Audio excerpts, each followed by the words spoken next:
And I should stress that Bjorn has never been, is, or will be a so-called climate denier.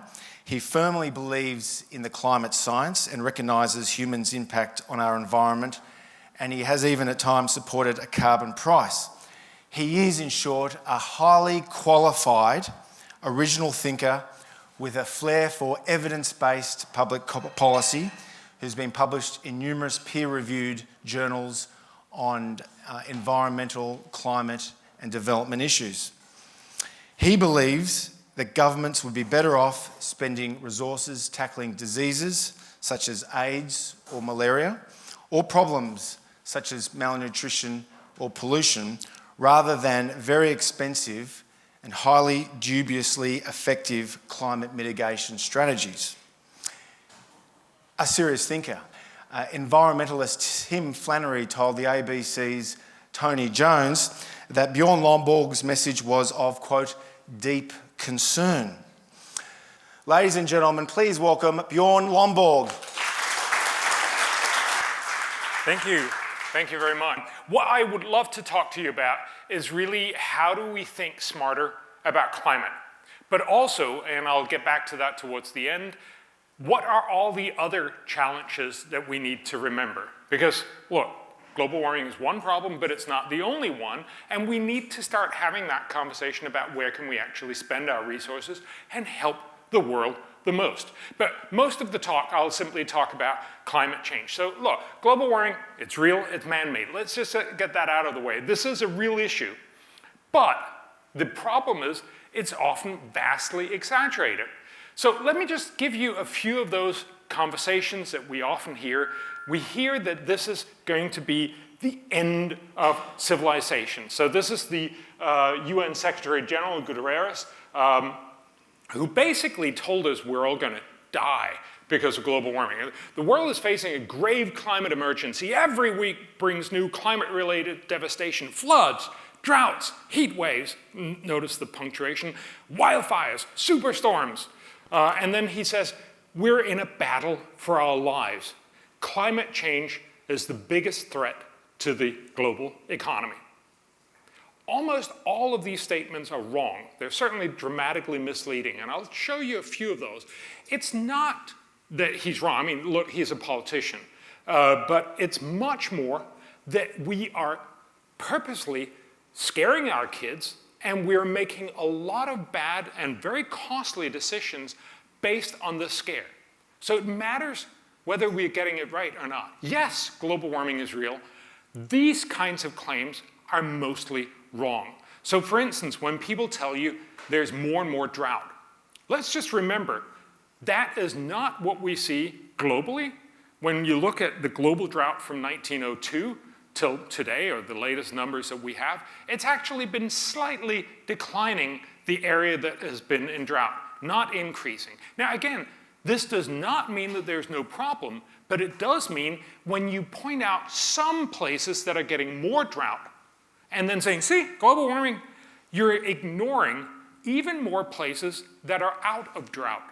Now, that doesn't help the people who are in drought, but certainly you can't make the argument that, see, global warming is making more drought if there's actually less drought in the world. That's, of course, why the US climate change science program under Obama told us that droughts have, for the most part, become shorter, less frequent, and cover a smaller portion of the US over the last century.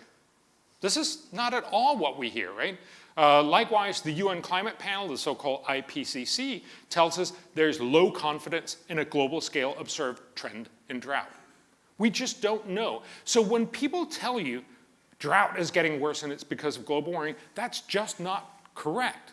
It's not the same thing as saying that there's not getting more drought some places, but there's also getting less drought other places. And globally, we can't actually say that we can see any impact from humans. Now, in the future, the UN Climate Panel tells us that there's medium confidence that droughts will intensify in some seasons and areas, overall low confidence elsewhere.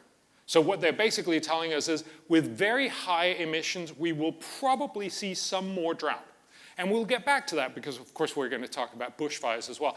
But the basic point here is to say, unlike what you hear, it's not the end of the world. Actually, we cannot even tell if global warming right now is reducing or increasing drought.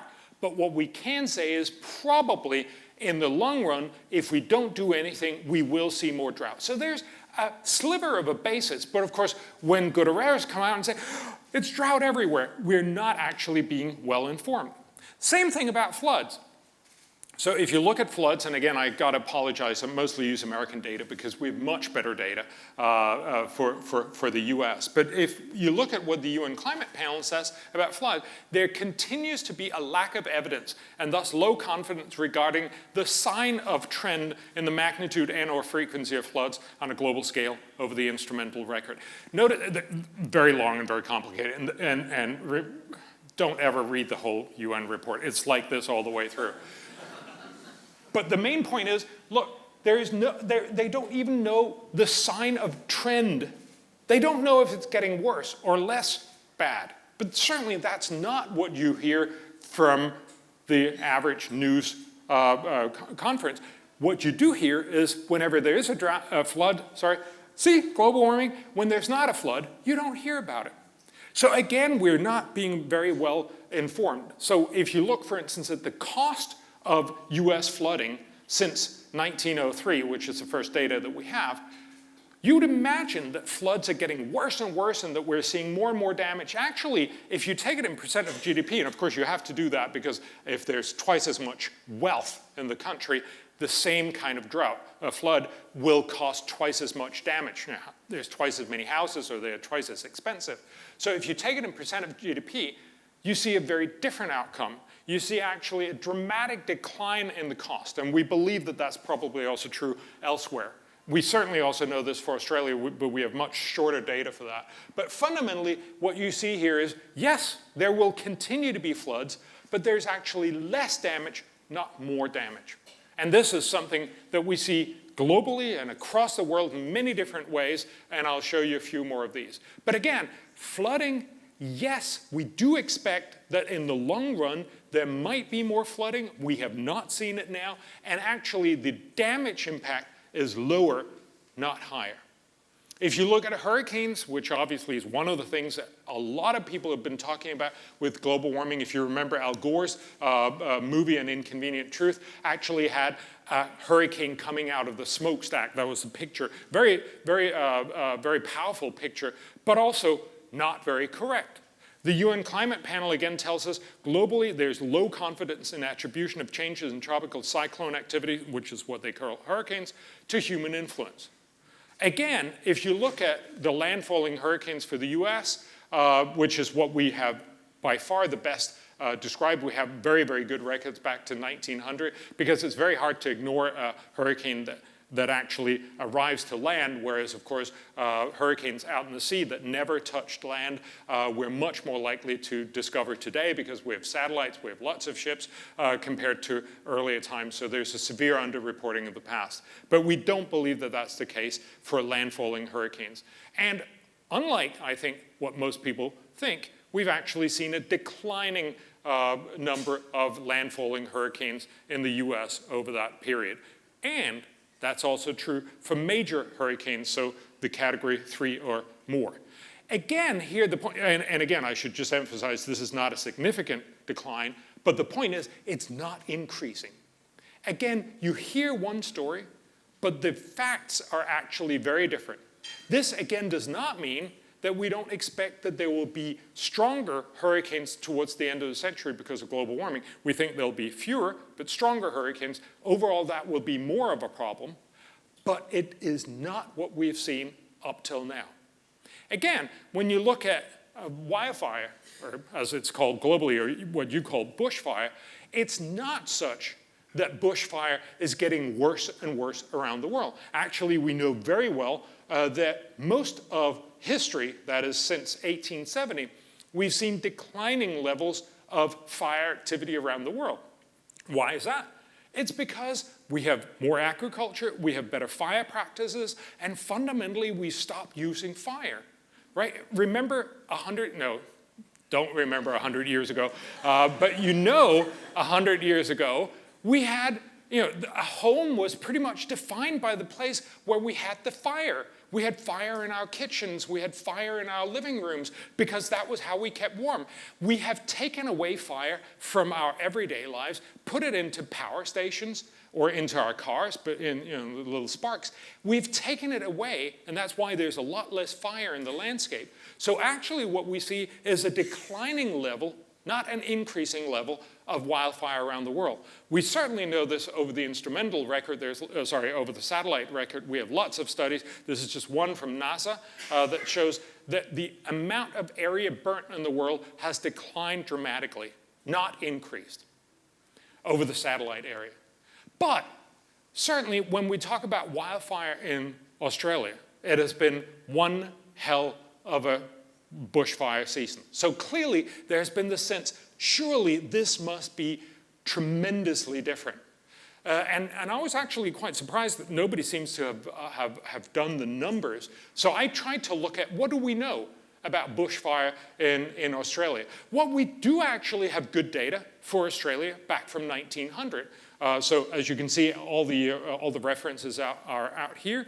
But I'm just going to show you the data. So again, if we look at the historical data, about 11% or so of Australia burnt every year from 1900 to 1950.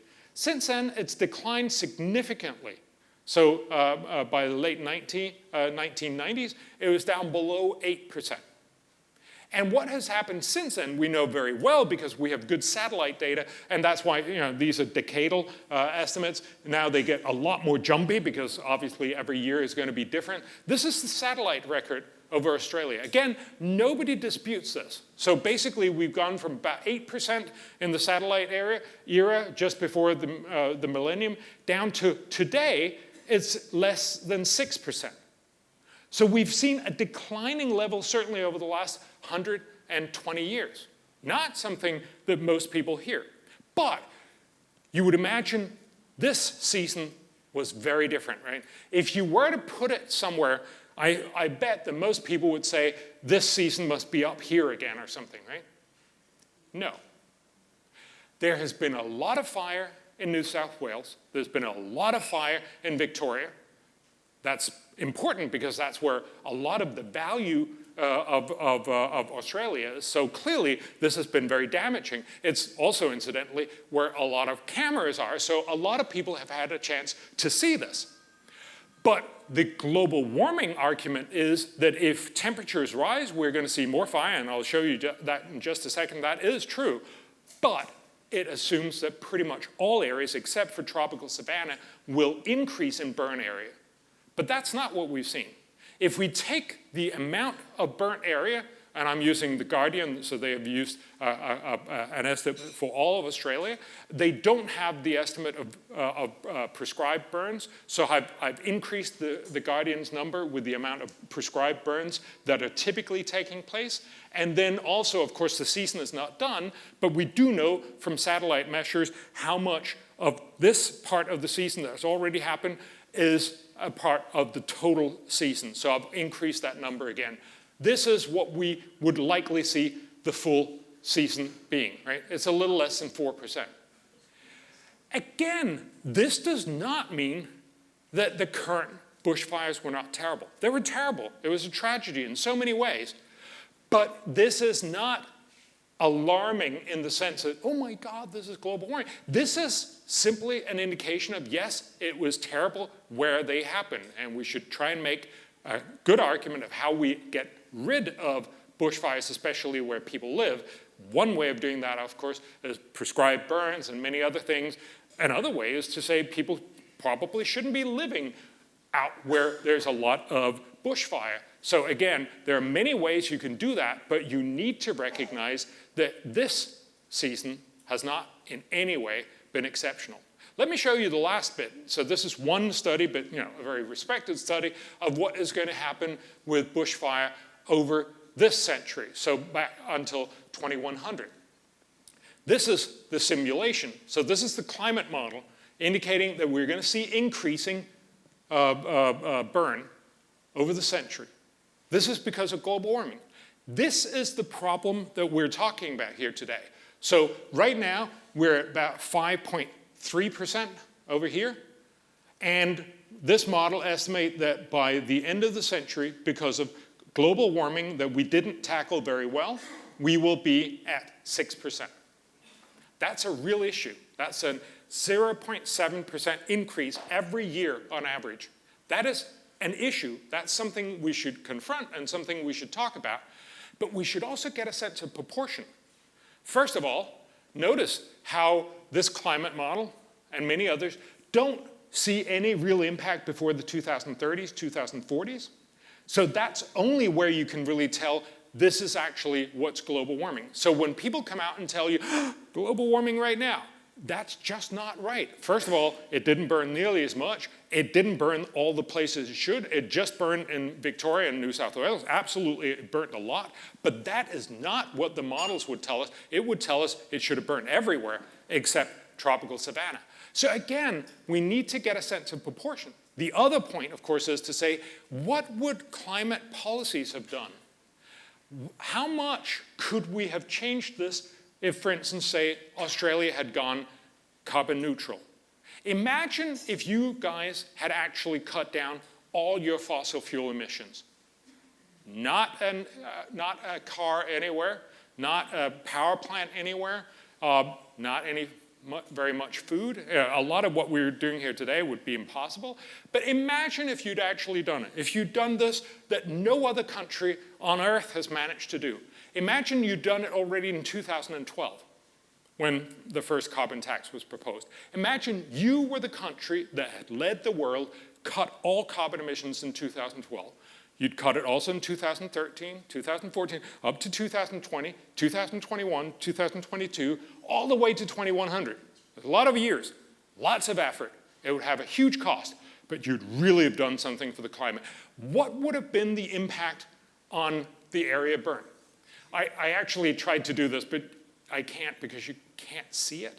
I can't make the graph. I can't make this thin enough so you could actually see it. But let me just tell you, right now, we expect that we'll get 6% by the end of the century. If Australia had gone carbon neutral in 2012, and every year since, the biggest achievement of any nation ever, anywhere, instead of 6%, you would have reached by 2100 5.997%. Congratulations. You have just spent an enormous amount of resources to achieve absolutely nothing. That's not the way, I think, to honor the people who perished and who have had terrible tragedies from the bushfires this year. We are not likely to honor them well by saying we want to help them by making incredibly expensive policies that will have absolutely no impact next year, absolutely no impact in a decade, absolutely no impact by 2050, and absolutely no impact in 100 years. That seems like almost the opposite of trying to honor them. So I would argue, if we want to have this conversation, we need to know this. We need to have the facts, and we need to have this conversation. Look, global warming is real, but many of the things you hear are dramatically exaggerated. So why is it we get it so wrong on global warming? I would argue to a very large extent it's because we miss adaptation. So look, how many people die every year from global warming? We have good data for this. I'm going to show you how many people die every year over the last 100 years. If you look at, and if you listen to the media debate, you'd imagine that this graph would be going like this, right? More and more people are dying. Actually, you'd be phenomenally wrong. This is what has happened with climate deaths. So floods, drought, storms, wildfire, and extreme temperatures since the 1920s have dropped from about 500,000 people every year to now around 18,000 people. Over the last 100 years, we have seen a civilization that has gone from 500,000 people die every year to 18,000 every year. That's a reduction of 96%. Remember, at the same time, we've quadrupled global population. So what actually has happened is, per person, we've reduced risks by 99%. This has almost nothing or nothing to do with climate. This has everything to do with the fact that we've become much richer, much better able to tackle climate and other problems. But this also shows that this is not the end of the world. When Guterres is telling us, oh no, we're all going to die. No, that's actually not what the data tells us. Fewer and fewer people are going to die. This does not mean that if we tackle global warming, maybe even fewer people would die. That's a good point. We can still do good with climate, but this is not an existential crisis that we're battling our way out of. Let me show you another graph. This is an obvious argument of saying, as temperatures rise, sea levels are going to rise. As sea levels rise, more people are going to get flooded. That sounds pretty simple, and that's certainly what a lot of people say. Let's just look at the facts. Right now, or actually in 2000, these are models, because we don't actually have good evidence for this for globally. There's very, very hard to get the right numbers. So these are based on 9 different models. They're all international periods. So these are the best numbers that we have. We estimate that about 3.4 million people get flooded every year. It has a cost of 11 billion. I should just say all of these numbers are US dollars. We also have a cost of about $13 billion of dike cost, and that means the total cost of global flooding is 0.05% of GDP. That's a problem. Remember, that means it's also a very small part of the global economy. What will happen in a world where we have worst case warming, the highest population, and the highest GDP growth? In that worst case world of warming, if we don't do anything, what will happen? Well, not surprisingly, as temperatures rise and as sea level rise, we're going to see more and more people being drowned almost, right? We'll have 187 million people flooded. This number was brandished in Washington Post and Wall Street Journal and pretty much all papers around the world as, oh my God, 187 million people are going to die. Of course, they're not actually going to die. They'll need to move. But still, you'll be very, very silly to be standing there for 80 years and watch the waves lap up over your feet and say, ooh, if I don't move in 80 years, I'm going to drown. But if we have this no adaptation, 187 million people are going to get flooded. This will cost us $55 trillion every year. That's a huge cost.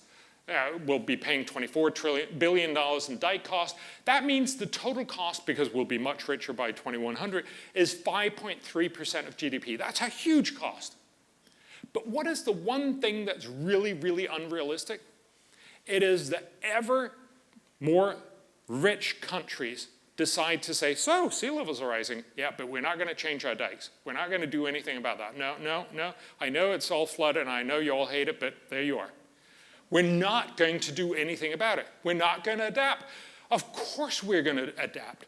I mean, Holland did this 100 years ago, right? We know how to adapt to sea level rise. We know how to do that almost everywhere. If we assume that all nations are instead going to do what is economically efficient adaptation, here's what's happening. Oh, I'm sorry, you can't see it. But basically, we're going to get to almost nothing. So as much richer countries by 2100 are going to see sea levels, we will have 15,000 people being flooded every year, not 187 million people. I'll give you one guess as to which one of these made the headlines. It was the 187, and this happens all the time. This is a model that has been replicated many, many times. It always gives the 187 million, and it's been brandished at least since 2011. You always hear the 187 million. You never hear that the realistic outcome is 15,000. Now, there will be higher costs, absolutely, mostly because we actually have a lot more stuff to get damaged. There will be much higher dike costs because we actually have to keep increasing. We have to repair them much more. But notice the total cost of GDP will go down, not up. We today spend 0.05% of our GDP. In 2100, with worst case warming, we're actually going to be spending less, not more. How's that possible? It is because when you're richer, you're much better able to deal with problems. Not all kinds of problems, but also flooding. That's the simple point, and we keep forgetting this. This is, of course, why, if you ask what's the total global cost of climate damages, we only have good numbers since 1990. It's not that they're going up, it's that they're going down. It used to be that costs were about 0.26% of GDP. Now it's down to 0.18% of GDP. I don't think any of us feel that this is what we hear in the newspapers.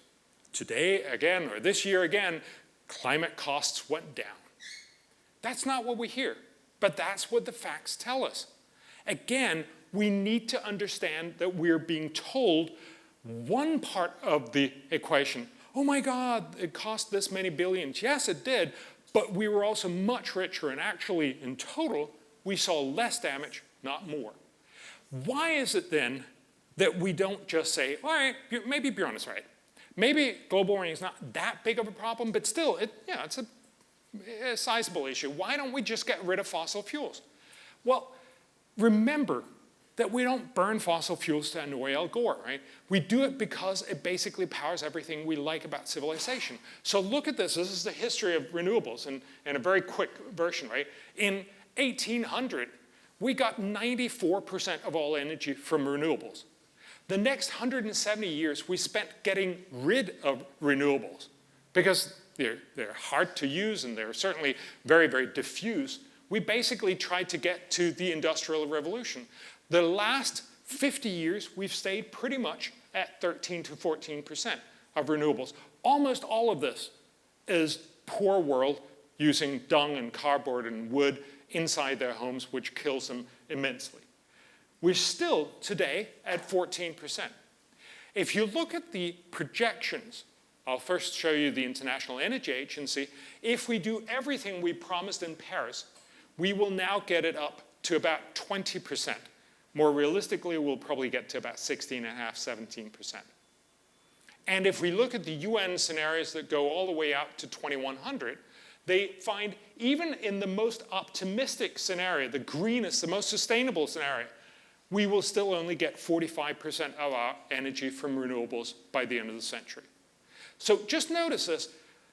From 1950 to 2050, it's likely that we had a higher proportion of energy from renewables in 1950 than we'll get even by 2050.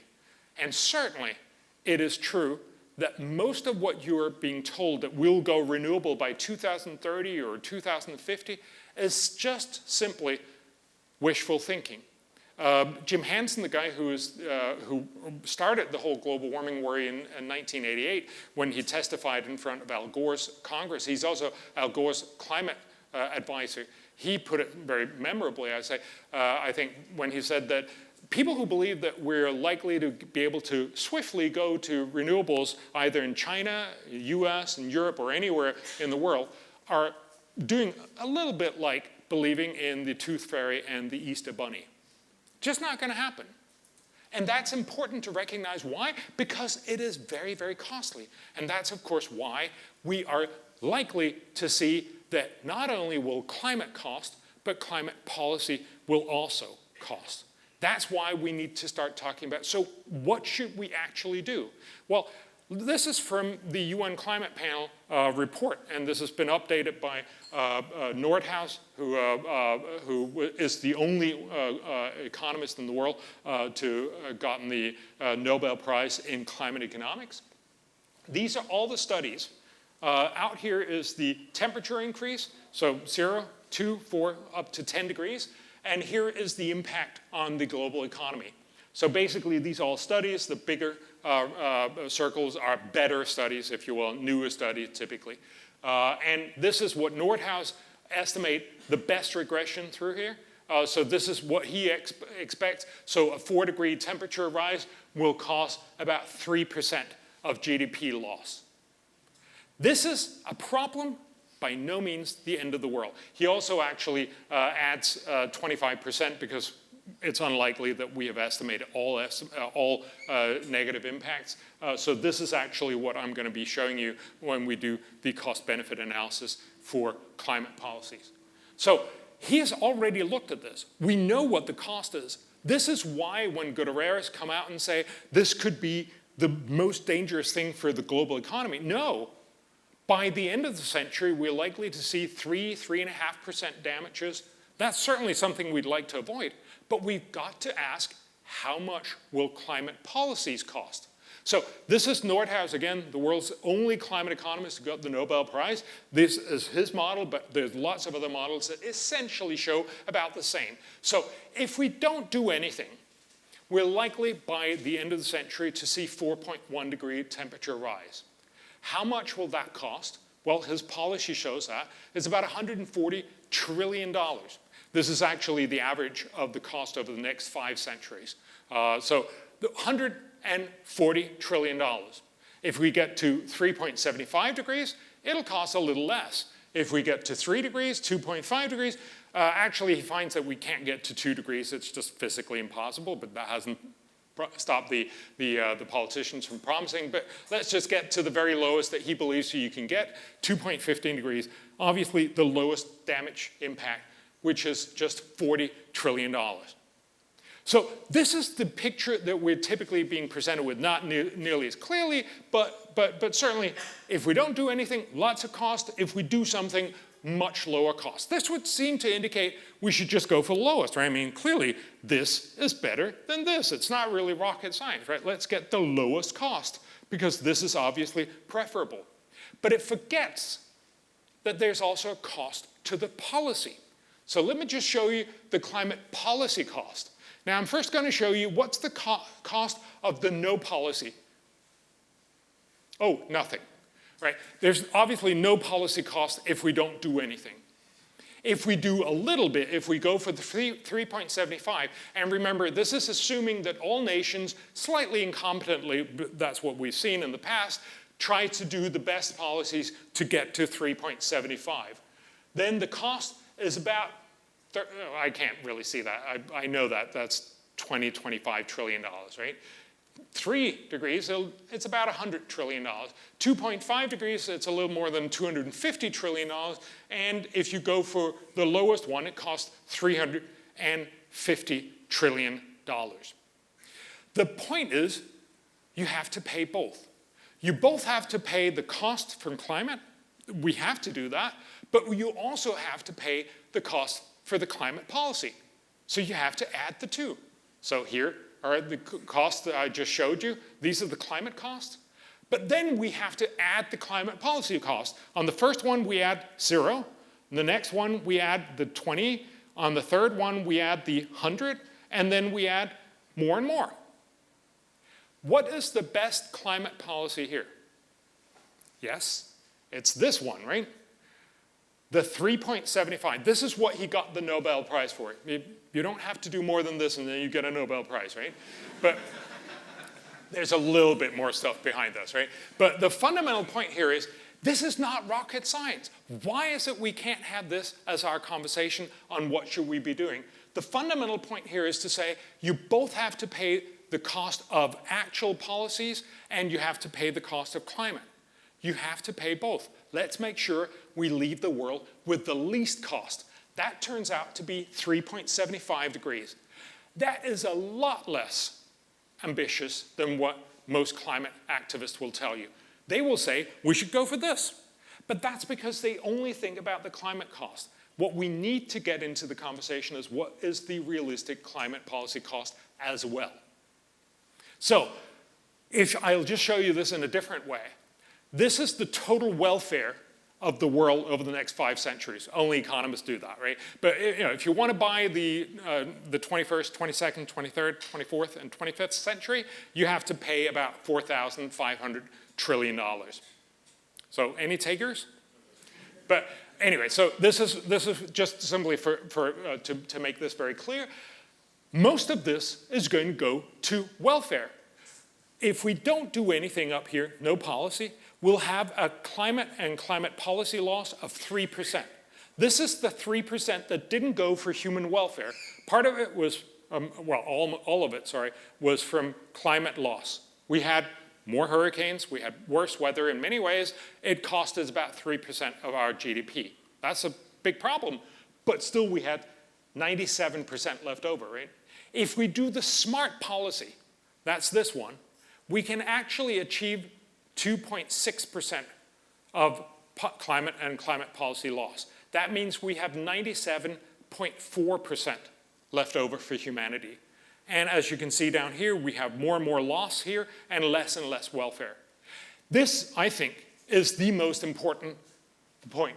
If we do climate right, we can actually add 0.4% of global welfare to humanity over the next 5 centuries. I want to be part of that movement that makes sure we leave an extra 0.4% to humanity. That's great. But if we do this badly, we can easily end up costing humanity 5% or more. The reality here is we can do a little good and we can do a lot of bad. Let's make sure we're not the guys who ended up doing a lot of bad but did a little good. That's what we need to do. And that's what he basically tells us in Nordhaus. How do you do that? So fundamentally, the policies that we've tried to do so far don't work for a lot of different reasons. The Paris Agreement, done almost nothing. It's very costly. Notice the UNFCCC, so the guys who actually organized the Paris Agreement, they say that the total impact of the Paris Agreement is to cut 63.5 gigatons of CO2 by 2030. For most people, this means absolutely nothing. But if you translate it into temperature, it's the equivalent of reducing temperature by the end of the century by 0.029 degrees centigrade. So instead of seeing 4.1 degrees, we're going to see an amazing reduction down to 4.071 degrees. Congratulations, world. So when people tell you the Paris Agreement is this magnificent creature that will safeguard all of humanity, no, it's not. It'll do a tiny, trivial bit by the end of the century, and the cost will be somewhere between $1 and $2 trillion a year. We estimate that every dollar spent on climate, on the Paris Agreement, will avoid about 11 cents of climate damage. That's a poor way of spending resources, spending $1 and only doing 11 cents of good. If we do Paris for the rest of the century, it will reduce temperatures by the end of the century by 0.17 degrees. And it will cost us somewhere between $60 and $120 trillion in cost. Also, we're not doing anything. The UNEP, the environmental program from the UN, actually, and very surprisingly, called the 2010s a decade lost. They told us that the emissions that they have seen over the 2010s look almost exactly the level of emissions projected for 2020 under the business as usual or no policy scenario. So basically, we can't tell the difference between the scenario where nobody did anything and reality. That should make us pause a little bit. So we have tried for 3 decades to make climate policy, and we've managed to do virtually nothing. If I'll just show you very quickly, up here, these are some of the policies that we can do. The EU 2020 policy is one of the best studied policies. That's what Europe has promised to do by 2020. The total cost is about $400 billion a year, US billion dollars. It'll have virtually no impact. We estimate the total benefit will be about 3 cents back on every dollar. The Paris Agreement, as I just mentioned, will deliver $11 back on the dollar. The smart global carbon tax, and that was what Tom mentioned before, a smart global carbon tax can actually do good. Now, it's going to be very hard to implement, but it can actually reduce temperatures a little bit, as we saw. It can get us back to about 3.75 degrees, and it can actually do some good. It can give us back that 0.4 percentage point of global GDP, but it will also cost us a lot. So let's absolutely make sure we do this, but let's make clear this is not what's going to solve global warming. However, what will solve global warming is innovation. We've actually done studies that show if you focus on innovation, you can get much, much more for less money. Why is that? Because if we could innovate down new green energy to be cheaper than fossil fuels, we'd have solved global warming. If we could make green energy that was cheaper than fossil fuels, everyone would switch. Not just rich, well-meaning Australians or everyone else in the rich world, but everyone, Chinese, Indians, everybody else would switch. So if we invest a lot more in innovation, that would both be much cheaper than the current approach, and it would be much more effective. This is the way that we can actually fix climate change. I have a whole other bit on what are the smart things for the world, but I think I'm over time, ain't I? So I should probably just stop here. So fundamentally, look, global warming is real, but you're often being sold it's a lot worse, and we actually don't have good data for that. And you're being told that the way to fix, for instance, bushfires and many other things is by cutting carbon emissions. It'll actually probably be one of the least effective ways to help the future. If we want to do smart, absolutely let's have a carbon tax. By far invest in green energy R&D, because we know that that is the way that we can actually solve global warming. But also, let's just remember, the best outcome we can get for global warming is that we manage to make humanity 0.4% richer over the next 5 centuries. That's good. But if we don't get it right, we can end up making 5 or even more percent less well off. That's terrible. So we really have to be careful, and we are not right now on climate change, and I think that's why we need to have this conversation. I'm really happy you're here, so I'm looking very much forward to having this conversation with you. Thank you. Okay, yeah, that's fine. We'll take some questions thank you. We'll take some questions very soon. But look, I just want to talk about that graph that was astonishing about the bushfires in Australia since the early 1900s, because the overwhelming conventional wisdom in the media has been that the scope and the intensity of these bushfires, which started in Queensland in September, were relatively early, ripping through Victoria and New South Wales in December and January, and then of course we had the smoky towns, and especially Sydney and in Melbourne.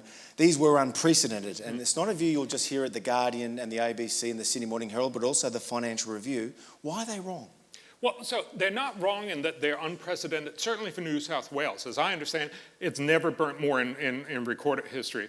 And in Victoria, it's a long time ago since it burnt this much. So they're unprecedented in some ways. They're certainly dangerous because they've happened where a lot of people live. So they're different. But again, if you want to paint this as a climate issue, you have to accept that the climate models tell us that almost all vegetation shapes, not the tropical savanna up in the north, and I've also done the same numbers and they show the same thing, but fundamentally, it has burned a lot less in many other places. This doesn't matter so much for humans because it's mostly not burnt where nobody's there, so nobody really cares whether it burns or not. But it matters if you're going to paint this as global warming. And of course, the real point here is to say, even if you did a lot of climate policy, you'd have almost no impact. Yeah. And you're not alone here. CIS is bringing out Bjorn Lomborg, the distinguished Swedish intellectual, later this year, and he makes the point that, among other things, that we had just as many extreme weather events in the past, but more people died from those extreme weather events than they do today. And if you look at these fires, terrible as they are, 40, 50 people, it's still a significant drop-off from the bushfires 10 years ago in Victoria, Ash Wednesday in 1983. But look, the Prime Minister's feeling the heat, no pun intended. This is what Phil Curry says in the Financial Review. The Prime Minister no longer talks about climate change being one of many factors, including drought, which are contributing to the severity and duration of the fire season. Mr Morrison now claims clearly the fires are a product of climate change and no longer claims drought to be an unrelated factor. Curry goes on to say, in mapping a path driven by technology and market forces towards clean and reliable energy, your line, Morrison said we could not continue to rely on sweating old coal-fired power plants and stations, and that the slightly cleaner gas must be the transition fuel until really clean sources of energy are reliable enough. Bjorn Lomborg. Well, so there's a number of things going on here. Again, we're all being told that this is the line that you have to toe. You have to say more fires are because of global warming. And if you don't say that, you're going to get criticized endlessly. I totally understand why you'd want to say as a politician, all right, okay, and we're actually doing something about it. But the fundamental fact remains that we cannot see the impact from global warming on fires now. Actually, a very influential review that was just published like 3 months ago across all fire knowledge says that in Australia, we won't be able to tell that there is an impact from global warming before the 2030s or 2040s. We're not there yet. And so that's not what the science tells us. Also, even if you do cut, you'll have virtually no impact. I would imagine that it's a good idea to do some of the things that the Prime Minister says, because remember, the impact of cutting carbon emissions is not just on cutting bushfire in Australia. It has a lot of other beneficial impacts. That's why we should try to aim for 3.75 degrees. But it is not the arguments that he was making, and certainly not the argument that we're making to the Australian people, telling them, look, if we cut carbon emissions, we're all going to be fine and there's going to be no bushfire. That's just simply wrong to make that argument, and quite frankly, dangerous. And we should stress that one of the reasons why he won the 2019 election was that he carried Queensland, and one of the reasons why he carried Queensland was on this very issue of coal. Now, your central argument has long been that why spend so much tax dollars on fighting global warming when there are more pressing problems around the world that we should be focused on. Many climate scientists say that the worst effects of climate change are likely to be in Asia and Africa, especially among the poorer people. How would you respond to that? Well, that's absolutely true. Look, global warming harms the poor the most. Actually, most problems harm the poor the most. So clearly, global warming will harm the poor the most for a number of different reasons, but also typically because poor live where it's already pretty darn hot. So if it gets hotter, it will actually be an extra stressor. But again, the question is, how do you actually help people who are suffering from many different things, but mostly from poverty? Do you help them by cutting carbon emissions, or do you help them by getting them out of poverty? And the simple answer is, you help them so much more getting out of poverty. So I don't know if you guys remember, there was a hurricane back in 2013 in Haiyan in the Philippines. It happened just when there was a big UN climate meeting. So a lot of people said, see, we got to do something for these poor people in the Philippines. We got to stop using our car, cut a ton of carbon emissions. There's something phenomenally absurd about saying, I'm going to help those poor people in the Philippines. I'm going to not drive my car tomorrow. That's really going to help them. No, it's not. If you want to help them, these people live under corrugated roofs in terrible conditions. If you help them get out of poverty, not only would it have immense benefits for their health and their poverty and their kids' education and many other things, but they'd also become much more resilient and much more able to handle the hurricanes that have always traveled over that path. Now, they may be slightly stronger in 100 years, but if they're also 20 or 30 or 40 times richer, they will be much more thankful that you actually help them escape poverty. But your critics would respond and say that global warming will hurt the broader effort to produce sustainable development. You had a piece in the New York Times a few years ago, and it was titled Cheap Fossil Fuels for the Poor. This was in the New York Times, and in response they ran a letter from a climate scientist saying, quote, the path to global development, on which providing energy access to all is a critical step, is incalculably longer and steeper in a world where climate change goes unchecked. The increased frequency of storms, floods, heat waves and other effects of climate change will fundamentally undermine our efforts to promote sustainable economic growth. Doesn't that contradict your argument? Well, it certainly does. That's why he wrote it, but it's wrong. So there's a number of things here we have to remember. One is that a lot of people will sort of assume that the alternative is that we actually managed to do everything, all the most well-meaning people say. I just showed you that for the last 30 years, for the last 3 decades, people have claimed this is the biggest problem in the world, we should do everything at it, and we have not seen any change. The UN can't tell the difference between what we promised, a world where we didn't do anything, and the current world. So we're not actually fixing global warming. I'm suggesting something that would actually fix global warming, but much more smartly because it's much cheaper and much more likely to be effective. But the second thing is, so a lot of people, well-meaning people in the first world will tell us, no, you got to transition to solar panels. We actually did a study for Bangladesh when we were advising the Bangladeshi government. Look, this is a very poor country, and they have lots of lack of energy access. So they're thinking about putting up a lot more coal-fired power plants. If they do that, it will cost about $500 million in climate damages. That's real. Those are real costs. But it will also generate, and this is models from UC Berkeley, it'll generate benefits worth about $250 billion. It'll actually make every Bangladeshi about 16% richer by 2030. Do you think they want that? Yes, they definitely want that. And there's something incredibly hypocritical, almost colonialist, about saying, I'm sorry, you have to forego this incredible benefit to avoid this rather small climate problem. Now, Al Gore did that after we'd done the study. He basically told Sheikh Hasina, who's the prime minister of Bangladesh, she told, you can't build those power plants. She said, what the, she didn't, she put it nicer. But she basically said, what are you going to do? We want to lift our people out of poverty. Are you going to tell them that they can't come out of poverty? So the fundamental point here is to recognize, do we want to make people poor, but slightly less badly off in 2100?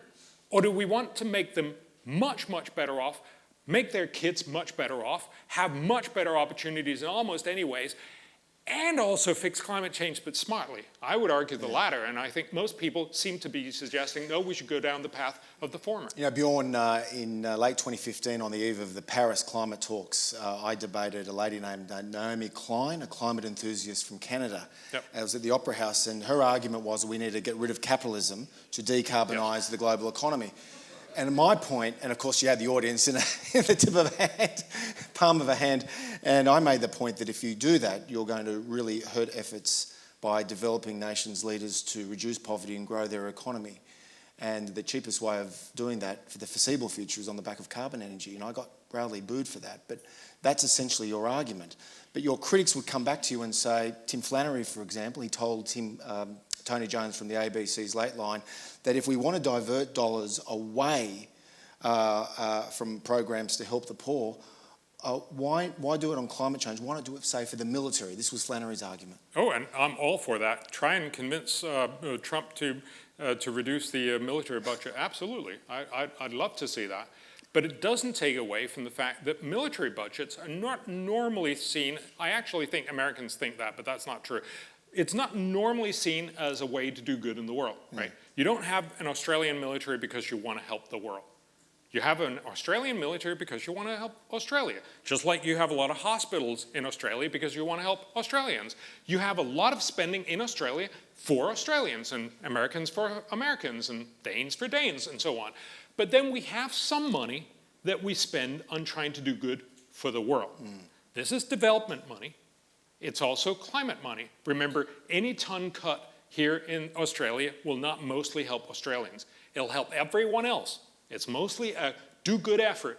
You're trying to say, look, we're going to take some cost here in Australia, but we'll deliver some benefits in terms of less climate damage in the future for the world.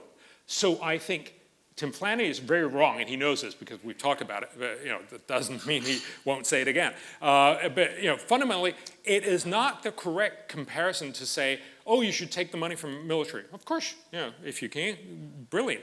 But the point is, we're spending money on trying to help the world with climate, with peacekeeping forces, with research into obscure tropical diseases, and with our development aid. This is money that we spend ostensibly to try to make the world a better place. I want to ask, why don't we spend it where it would do the most good rather than where it would do the least good? Okay, but on that note, though, the international business climate does appear to be changing. The World Bank and others are moving public finance away from coal-fired power, although it must be stressed that the China-led Asian Infrastructure and Investment Bank is supporting coal-fired power plants, particularly in Southeast Asia. Big investors, meanwhile, are highlighting their exit from coal, and the EU is considering a carbon border tax on countries such as Australia if we don't have a pricing mechanism put in place. So given all of that, does that put you on the back foot?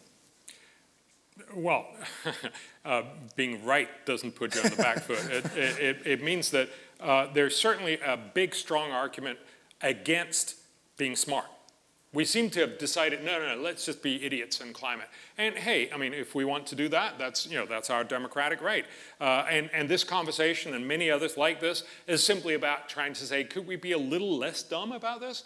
So when you say, for instance, we've got to stop funding coal-fired power plants.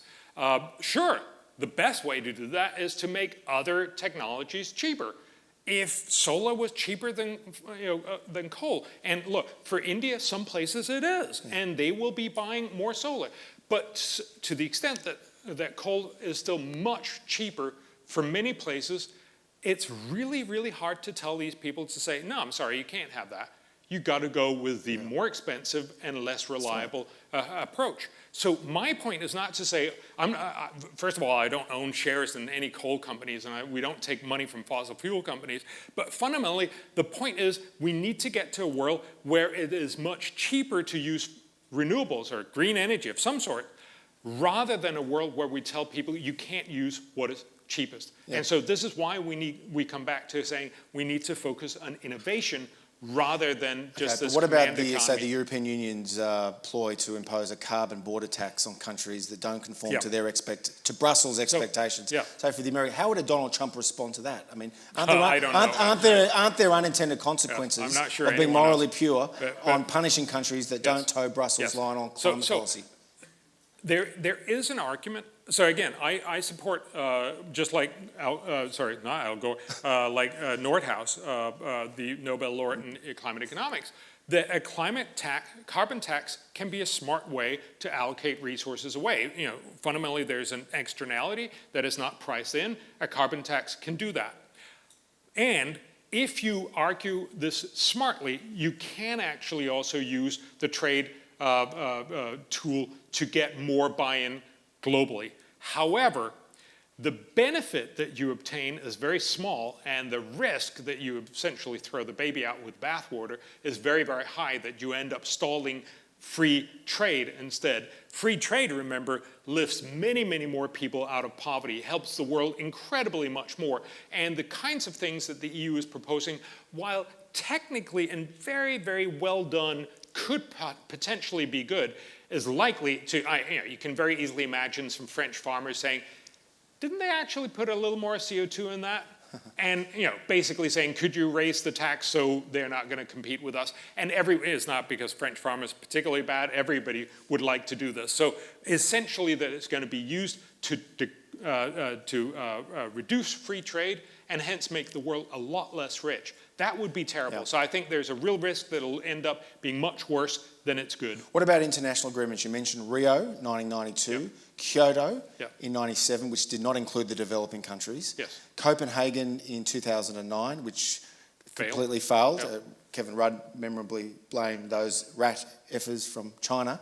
And then, of course, 2015, though, the Paris Climate Change Accords. Barack Obama, the president, said they were a historic breakthrough. Thomas Friedman, the Pulitzer Prize-winning columnist from the New York Times, said they were a big, big deal. Your argument is that Paris has failed. Why, when it was an international agreement that consisted of the developing countries? So it's an agreement where basically we asked everyone to come up and say, what do you want to promise? And then we stapled all of those promises together and say, yay, success. And that's, it's better than nothing. But there's two things. First of all, it'll cost a lot, mostly because a lot of rich countries have made absurdly expensive promises. Like $100 billion a year for the developing country from 2020 onwards, for example. My estimate says that it'll end up costing about $1 to $2 trillion per year. Oh no, but wasn't this one of the commitments that the developing countries? Yes, we've also promised, I don't know if you remember, we promised all the developing countries to give them $100 billion a year by 2020. That's now.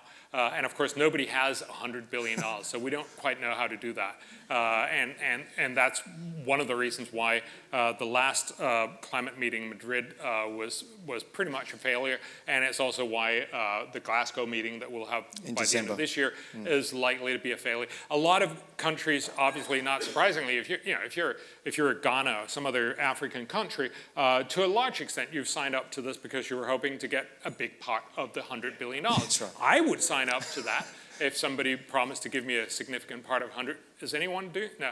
But anyway, but the reality, of course, is when they realize that they're not going to get it, a lot of people are going to step out. So fundamentally, Paris is a very ineffective treaty that will cost a lot and deliver very little. And remember also, most countries are not actually living up to it. So Grantham Institute, which is a very, very climate-focused institute, they actually did an analysis of all the 158 countries that have legally signed up to Paris, and they found that only 17 countries are so far actually living up to it. And remember, those 17 are not, the US and Australia and the EU or something. It's like places like Samoa and Algeria and other countries that didn't actually promise very much. So it's not legally binding, enforceable, or verifiable? No. Okay, now it's time for Q&A. And our first question, Emily, comes from Doug Bandow. Doug is our CIS Scholar in Residence for this year, 2020. He's a senior fellow at the Cato Institute in Washington, which is like a sister think tank of CIS. And he's a former special assistant to President Ronald Reagan. Doug. Bjorn, these are extraordinarily powerful intellectual arguments that you offer.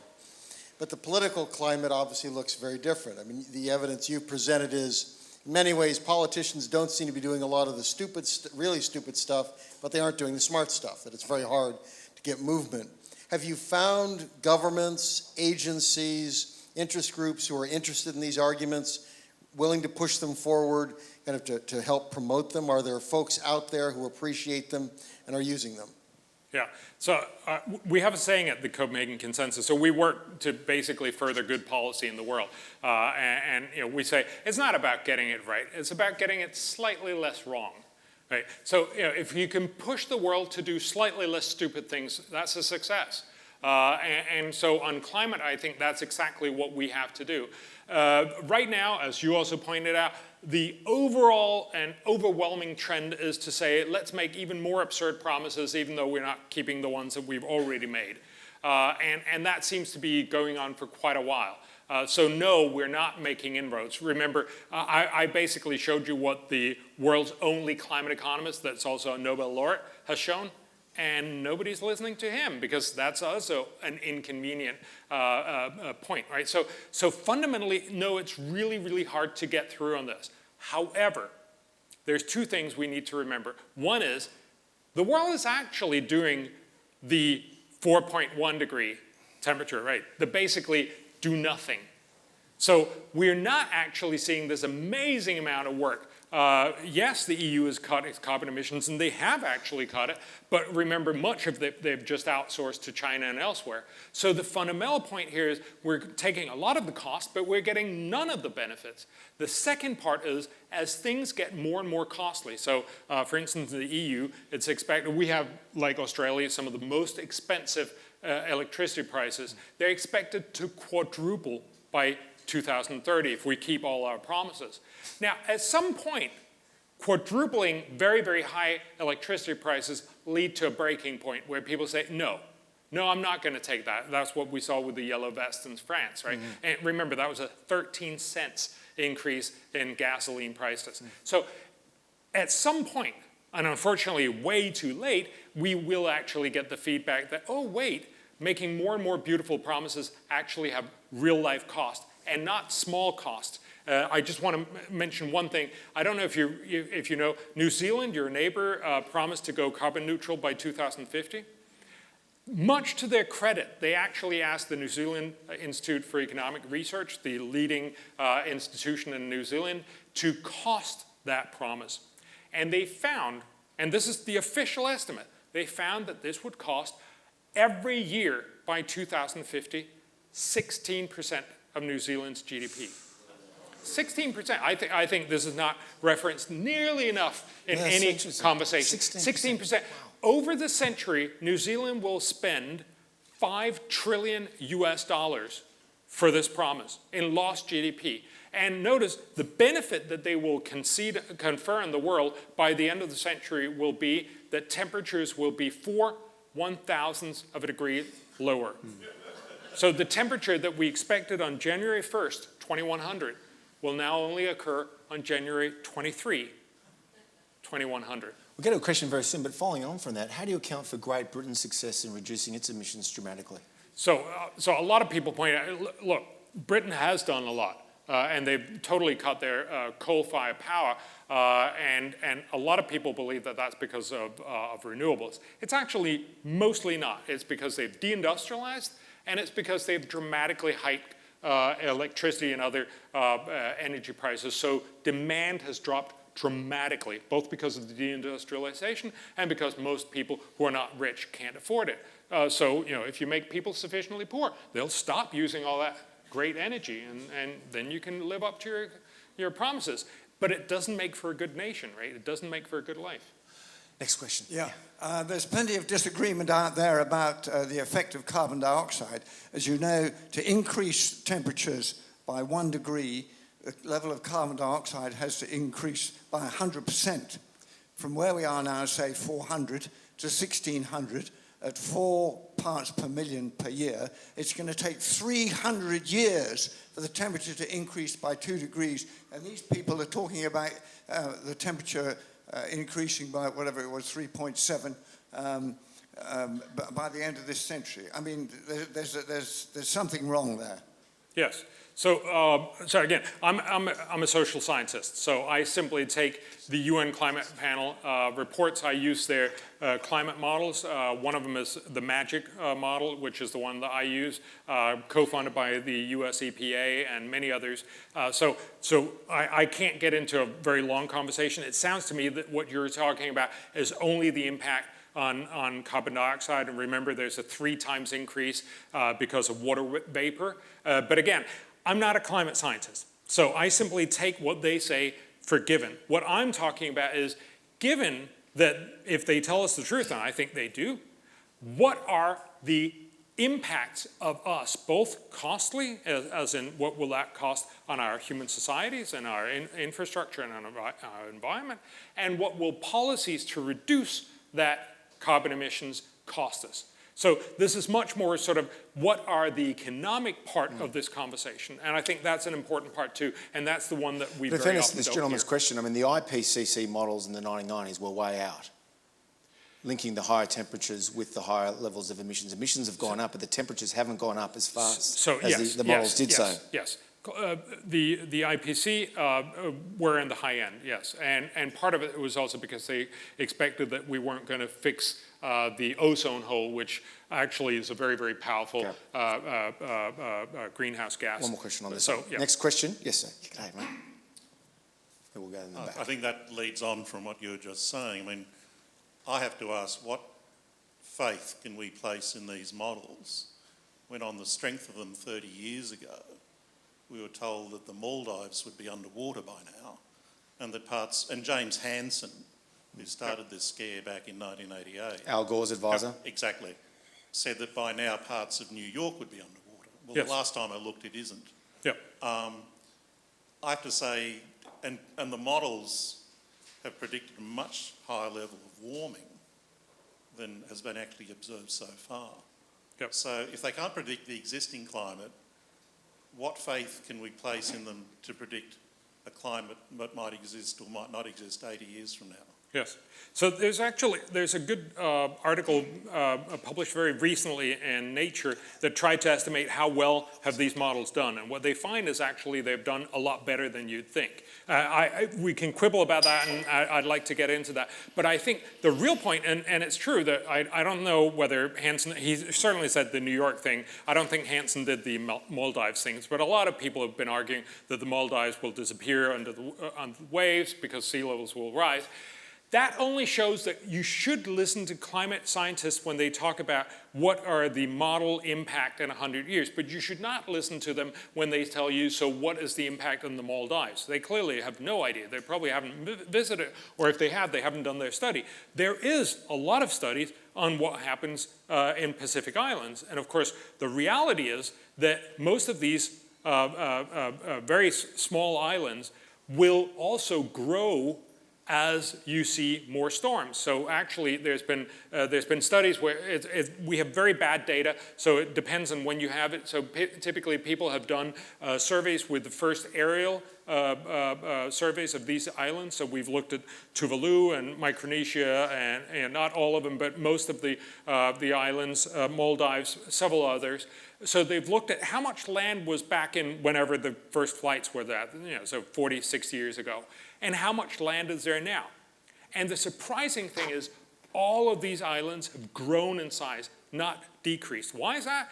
Well, because they're living things, right? They live on a coral reef. As storms come in, they break through some of the dead coral, and that coral accumulates on the island. Now, there is an important thing, so it'll grow on the place where the wind grows in, but it'll actually sink away because of sea level rise on the other side, so the islands move slowly. That's also why you eventually will see these atolls. They'll end up being a circle because they'll grow outwards. So you will get a change, but you actually have more land, not less. There will be a problem because the guy who lived on the disappearing side will have to move, many hundred meters. So that is a problem, but it's not the end of the world. So again, we need, I don't know if you saw Time magazine actually had Guterres, the UN Secretary General, on Tuvalu, where he was, standing knee high in water, and he ruined a perfectly good suit for no good reason, right? He was basically saying, look, they're all going to drown, but the facts are very different. So I think we should the climate researchers should be part of the input because they give us the parameters, but then we need to ask social scientists and people who've actually studied the impacts, what will happen when smart people deal with these kinds of impacts. That was what I tried to show you before with the sea level rise. No, with a meter sea level rise, which is on the very high end, is not going to make 187 million people disappear. It's going to make 15,000 people suffer flooding every year. That's a very different thing, and that comes from social science. Okay, now Max, we'll look around for another question, and while we're finding someone, I want to ask you, Bjorn, about Australia briefly. This is the Financial Review. Australia has led the world in taking up wind and rooftop solar panels. We have emerged as the world's biggest exporter of LNG, liquefied natural gas, and of course the transition to gas has helped reduce emissions. Add to this, Australia's met our Kyoto targets, and we're on track to meet our Paris Climate Accords according to the government. Given all of that, how do you account for this widespread view you'll often hear in Australia that Australia is somehow way behind the rest of the world on climate change action? I think it's because climate change increasingly has become about making totally unrealistic promises. So who can make the most ridiculous promise? I often, and you've probably seen this, right? But when people start talking about going carbon neutral, you're so like, all right, then you can't really go further, but of course you can. You can go carbon negative, right? So there's never seemingly an end to what you can promise.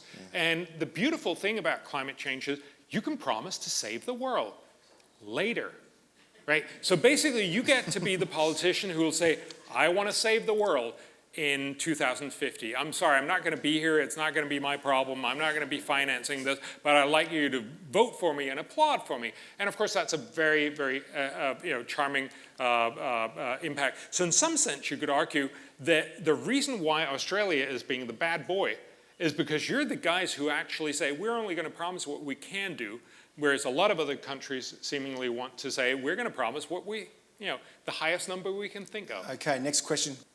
On the slide directly behind you, the climate policy that would work the best is innovation. Does innovation include nuclear power? Yes. So the short version, remember, nuclear is not dangerous. I mean, if you look across all the different energy forms, by far the most dangerous is coal-fired power. Coal fire kills a lot of people, mostly through very, very simple air pollution. Nuclear kills very, very few people. We pretty much know how to deal with long-term damage, long-term storage of waste. The problem with nuclear is it's still very expensive. And unfortunately, it's getting more and more expensive. Remember, remember back in the 1960s, people or 50s, they were talking about how nuclear would be too cheap to meter. And that, of course, would have been a wonderful outcome.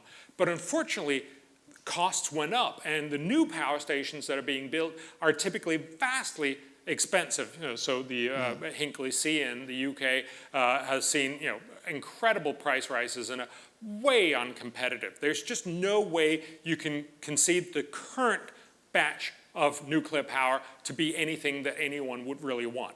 However, there's a lot of people working on fourth generation nuclear. So these are basically the next generation of nuclear that promises to be much more safe and much, much cheaper. Now, I would love that to be the case. We should definitely invest in research on all of these different areas. I think there's a lot of promising opportunities, but I do want to point out the other 3 generations also told us they were going to be incredibly safe and very, very cheap, and that didn't turn out. So, it could be one of the solutions. The beauty of investing in green energy R&D is that you can afford to invest in pretty much everything, because research and development is very, very cheap, whereas supporting existing ineffective technology, which is what we almost invariably do when we put up more of the same solar panels and more of the same wind turbines, is expensive. Right now, we spend about this year, we'll spend $141 billion globally on subsidies for inefficient solar and wind. That's a bad deal. This year also, we'll spend about $16 billion on research on all green energy forms. That's backwards. What we should be spending is about $100 billion, but on green energy research and development, because we just need that one technology. And maybe it could be the next generation nuclear power. Okay. Imagine if we could make green nuclear, 4th generation nuclear, cost 1 cent per kilowatt hour. Not only would we fix global warming for everyone, but it would also be an amazing achievement to get a lot of cheap power to everyone on the planet. It would be an amazing achievement for humanity, but we're not there yet. We need to invest a lot more in next research question, and Greg. development. Well, what do you think about, you think you're going to destroy the coal industry, or are they going to get what John Howard's chief scientist said 30 years ago, $3 for carbon capture and storage? So fundamentally, coal is going to disappear when we have cheaper alternatives. And the US is a great example of that. Yeah. Actually, you could argue that the fracking revolution that you saw in the US, starting in 2009 or 10, dramatically changed the world in a way that real good climate policy should do. It made gas much cheaper than coal, and it basically outcompeted somewhere between 10 and 20 percentage points of coal. That is how you do it. Make coal uncompetitive because you have a much better technology. Not because you have a more subsidized technology, but have a much better technology. The US has been leading the world in cutting carbon emissions. It's actually cut more carbon emissions than any other nation in this, It's a very important point to bear in mind, because President Trump cops a lot of criticism for pulling the United States out of the Paris Accords. Your point is that US emissions are coming down under his presidency thanks to the shale fracking revolution. And under Obama. As well. It was not because of Obama. It was not because of Trump. It was because of technology. Technological revolution. So again, the point here is this is not a partisan conversation. This is about being smart, and hopefully that's not a Republican or Democrat trait. It shouldn't be.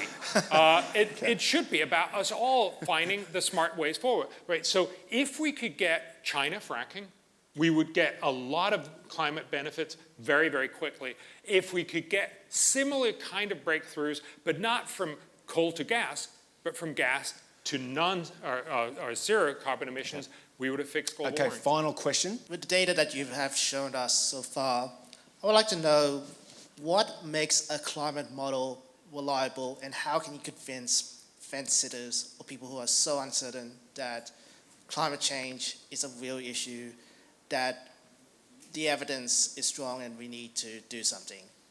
Yes. So I think there's a number of different steps to this. So as we talked about before, if you look at the climate models that we've done back from 1970s and 80s, if you actually adjust them to the inputs that were, so the actual emissions, they have done pretty well. They have not been amazing, but they've done pretty well. And I certainly think we can use them as a way to sort of guide what should we be doing. But I think crucially, and that's the argument that I've been trying to do tonight, that you can't just have this conversation as if climate scientist is the only word on this point. Partly because they just talk about the climate system, but the climate system interfaces with people. It interfaces with our economy. And that's where the real damage is going to happen. So you also got to look at the impact on the economy. Of course, you also need to know something about the Maldives. So you need a lot of other information. So we got to get away from this conversation where we only listen to climate scientists, because they will tell you, here's a problem, The right way to fix it is to cut carbon emissions. If we lived in a world where that had no other cost, that would be right. But we don't live in that world. We live in a world where it has real cost to cut carbon, and actually the impacts from climate change are much lower than you would normally think because we adapt. And so you need to look at the real estimates from both sides, both the climate system and the economic system. That's what William Nordhaus has done. That's what he got the Nobel Prize from. And again, just so you don't think that this is just one crazy guy, right? I mean, he got the Nobel Prize, so he's probably not totally crazy. But a lot of people have been doing this work, and a lot of people are annoyed they didn't get the Nobel Prize. But the fundamental point here is lots of people have done a lot of these models, and they all show pretty much the same. You should do something, but not too much. Because if you do a little, you can actually make the world better. If you do a lot, which is what a lot of well-meaning people will say if they don't think too hard, they will say we should do everything, we should cut everything. You forget that there will also be real costs to cutting carbon emissions, and those costs will be much, much bigger. And that's why there's a real risk that we can get that 0.4% benefit if we do it really smartly, but we can very easily end up making the world about 5% worse off. But the fundamental point, what I want you to take away, I know you want to wrap up, is just to remember that no matter how badly, how well we do this, global warming is not going to be the major part of the world. That was the point of, the 97% of the world is going to be about happy children, getting education, getting good health care, being able to go on vacations, doing all kinds of other stuff. That's the welfare that matters. This is simply a question about, do we do a little good or a lot of bad? I personally think we should do a little good.